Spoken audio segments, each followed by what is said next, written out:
another CRM provider, I think the last one of the day. A little bit about us for those who haven't heard of us. 10 plus years in the industry, 250 customers and growing by the week.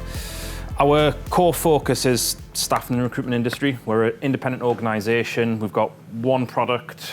It's not modularised, so it's a very clear business model in that what we develop, what we implement, what we support is one product, and it's all about making our customers successful in running their organisation.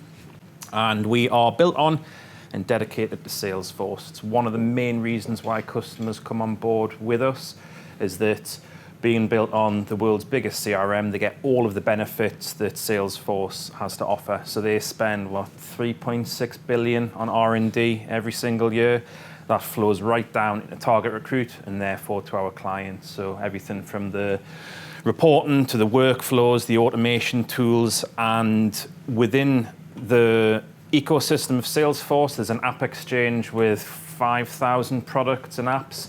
So if there's something that we can't do, you're more than likely going to find it within that marketplace. So I'm not going to stand up here today and say that we'll fix all of your problems, because we potentially won't. All depends on what you need, but you will be able to tap into that app exchange. If you've got third-party systems which aren't on the marketplace and you want to keep using it, that's absolutely fine. You've got really flexible integration tools within Salesforce and therefore Target Recruit. Okay, so end-to-end CRM from business development, front office, middle office, back office, and customer and client portals. Questions, comments on that? Happy to take anything throughout. We're good? Okay, so for the purposes of this afternoon, I just wanted to touch on some research that we've done. So over the last couple of years, we've gleaned data from the last 2 years, over 1,500 phone calls with 500 companies. And there's 5 main pain points which were coming out of those discussions with different agencies. And they were what we see on screen here, or the lack thereof. Now, I know that automation's been discussed a lot this afternoon. It didn't come in our top 5. The people sitting around this room, when you've got problems with your existing CRM and your tech, they have not necessarily been telling us that automation was one of their biggest bugbears. Reporting is one of the most common ones, in that businesses just can't find the right information to make quick and informed business decisions. Sales, less so, but there's a lot of organizations out there who are just not capitalizing on the right opportunities. Config and customization, that comes up very regularly. So a lot of organizations are beholden to their existing CRM. They're having to work around it rather than it working around them. And then last but not least, and what we're going to be discussing this afternoon, is integration. Diversification. We're seeing a lot of organizations who are wanting to diversify, and this is the most common reason why they're looking to work with Target Recruit or assess their tech, is that when they're looking to branch into new areas, their existing tech just cannot configure around it. So that's one of the most, for diversification, that's the most common reason. But we'll have a look at integration today. And just really like a headline stat, poor non-existent integration costs can lead to around £200,000 cost to your business.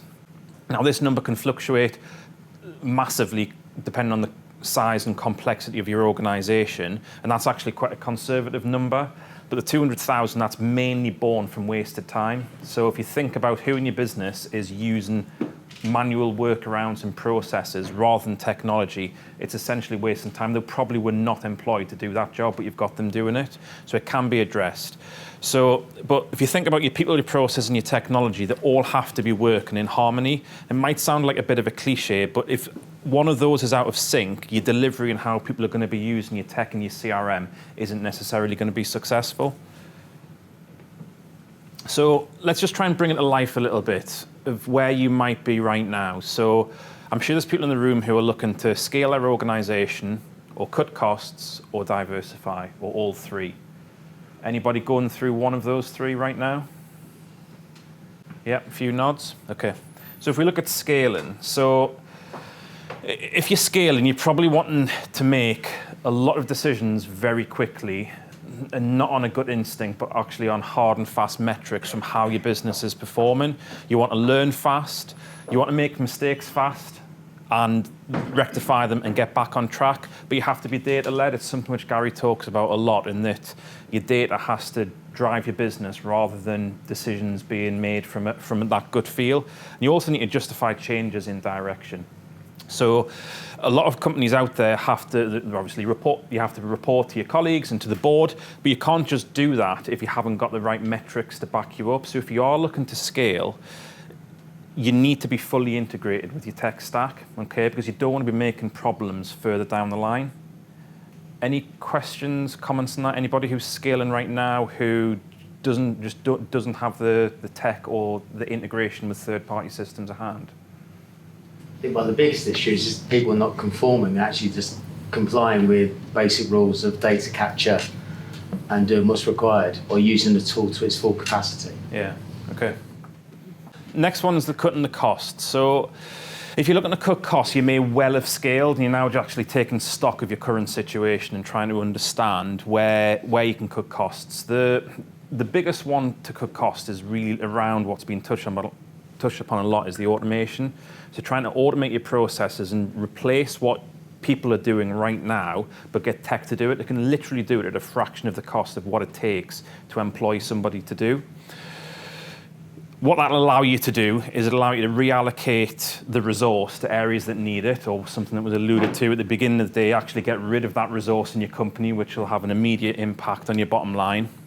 And it'll also help you to reduce further hires. So if you can lean on technology and try and understand where those manual processes are at the moment, where an individual's stepping in and doing something, then just look to see what technology is out there.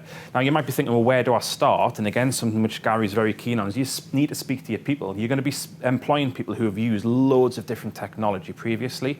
Sit them down on a regular basis and say, okay, what could be improved? What's your experience of previous systems that you've used? Are there any apps that have been helping with your job that you haven't got within this organization? Because more often than not, if you have a safe environment where people can share their experiences of what you're doing right, but most importantly, what you're doing wrong, you can bring different technology in as long as it's fully integrated and you can do a good job about it.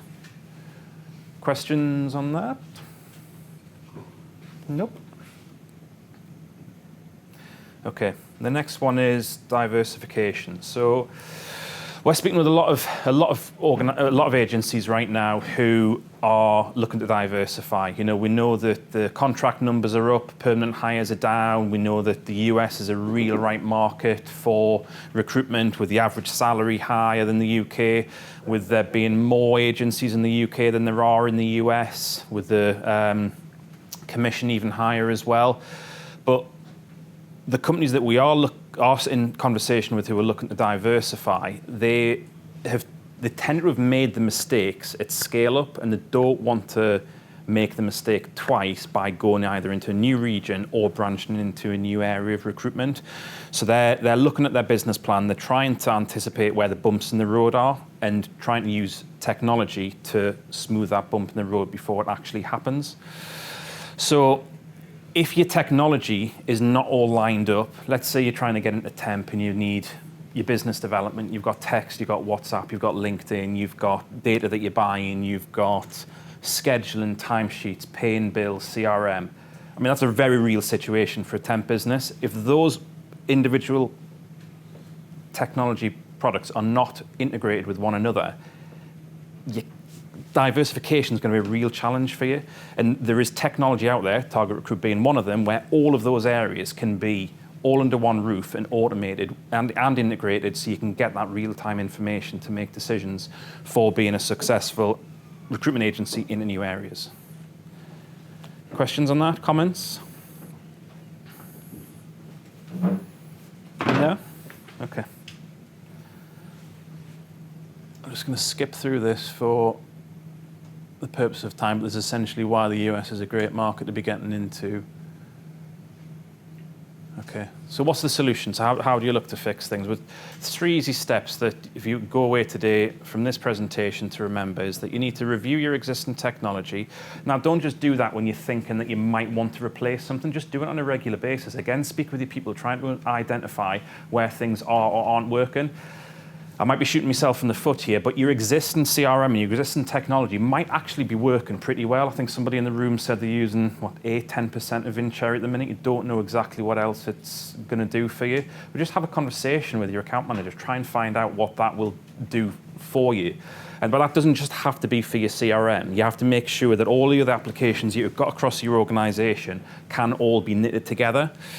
Then identify where there are problems within your technology stack. Again, it's usually down to a lack of integration. So you can look to address that and then how to fix it, okay? Speak with the suppliers, pick their brains, have regular conversations with trusted suppliers out in the marketplace. Believe it or not, we love having, I'm sure Mercury, Vincherry will vouch for this as well. We enjoy having conversations with you, even if you're not looking to immediately buy, because we can impart our knowledge and learn from you in the process. And it's all about, certainly at the Target Recruit, it's all about a partnership. We know we're not going to be selling to people overnight, but it's about building that partnership up and imparting our experience to you to make you successful and hopefully one day coming around to using the platform.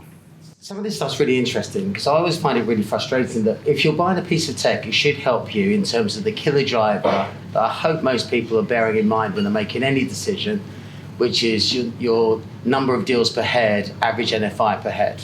So this is where you're putting an investment to have some impact on what your baseline is. So before you start an investment process, you should be looking at where you are today and give something of value. Even if it's a made up value, just understand what this investment is likely to mean. So is it 0.25 of a deal? Is it 0.5 of an average deal? Is it going to help me in my contract net gain 1? So if you think that's the case, well, there's two things you might want to consider. One, why should you be the guys who are always putting your hand in your pocket to buy the latest, greatest tool? Surely you should sit down with your team principals and say, I think this is good, show them the demo, make an agreement what they think the impact is, and then ask them to find the cash. So when I went to Mint and we were first mover with LinkedIn Recruiter, I said every recruiter has to find me 600 quid. And the easiest place to find that was on number of adverts we were paying for job boards. So we stopped them and it became a pari pursuit. Right? It didn't cost me anything, but we moved and shifted, dynamic. It meant that my most senior people were responsible for the commercials and we started talking about P&L. It's profit, by the way. Right? So then understand what it actually meant to everybody. If we were making a decision, how I'm going to measure the success of it. If as a business leader, I've reduced. Sorry, it's a long one. It's not a question, mate. I'm having a rant. I'm pretty sure you spent that 600 quid on branded thongs. Yeah, it was. Yeah, it was actually. I did get branded thongs at Mint because then everyone was doing a version of Reader's Wives. Unbelievable traction on social media. Not sure I'll get away with it again now. But it was quite funny at the time. Fucking hell, dude. Why you brought that up? You totally lost me again now. Just thinking of Dave's wife. So with all of these things that you're doing, it has a meaningful impact on the bottom line. If you aren't currently looking at every piece of tech that you've got in your business and how it's impacting, you shouldn't be spending money to make the lives of your recruiters easier to do the same amount of business they're currently doing. That's wrong. As Chris alluded to, if you're giving people the ability to work more efficiently, what you do with that extra time, and it isn't playing golf, it's doing something else that's going to make more money. Giving me that extra deal a month based on average 15k fee, that's all you need to do for everybody in this room to get all their budgets this year.